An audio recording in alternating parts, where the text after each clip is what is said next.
Okay, hi guys. I Gary daripada GCR Motor. Hari ni kita ada barang baik nak recommend kat korang. Ini Harley yang sudah custom. Harley model Rhina White Glide. Rhina White Glide 1584cc. 1584cc punya enjin lah. Kemudian dengan tahun register 2014, harga jualan kita nak offer 60,800. Cash lah potong lama. Kalau loan minimum deposit 100, bulanan 1,000, 10 plus selama 7 tahun. So motor ni dah habis wang banyak dekat custom. So nanti kita tunjuk kat korang apa yang dia dah buat. So jom. Motor ni first you boleh nampak warna biru datang dengan warna yang sangat solid, biru dengan hitam. Enjin pun warna hitam, custom punya lah. Enjin pun solid, warna hitam, trim semua hitam. Tank semua warna biru, dia dah buat warna biru sangat solid. So tengok pada rim depan, korang nampak special. Rim dia dah buat custom. This tu sebelah kiri ya, this sebelah kiri. Size rim depan 21 inci. 21 inci, size tayar 12070 21 inci. Tayar depan pakai Michelin Commander. Ini tayar pun ada 80% lagi. Kemudian ada Fox slider. Okey, ini CNC punya cover.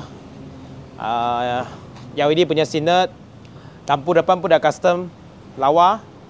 Alright, you tengok dia punya cat warna hitam semua berkilat ya. Bukan cat biasa-biasa, memang berkilat. Alright, lepas tu side mirror, reverse semua berkilat lagi. Ini handle grip chrome. Okay, so motor ni warna biru kau nampak. Tank dia warna biru. Kemudian yang dia ada USA punya performance machine punya air cleaner. Oh, lagi satu. Fender depan you tengok. Fender dia dah long fender punya.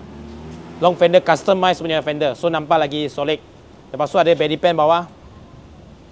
Belly pan bawah. Kemudian motor ni 1HD ya. US punya spec 1HD. Exhaust full system daripada brand Bassani.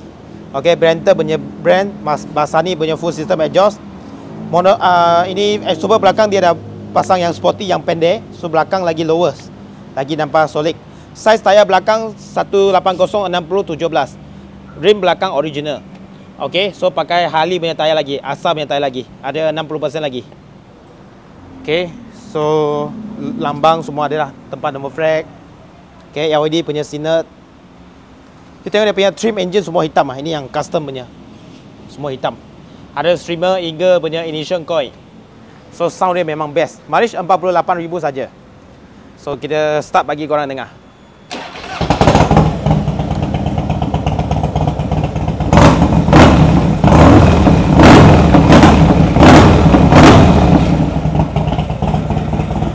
Okay, sound dia memang sangat best. So, ulang sekali lagi. Register tahun 2014 punya Harley Rhina White Glide dengan harga jualan 60,800. Minimum deposit 100, bulanan 10 plus selama 7 tahun. Yang minat cepat-cepat PM kita. Sebab ini hanya satu saja. Ini motor dah buat custom.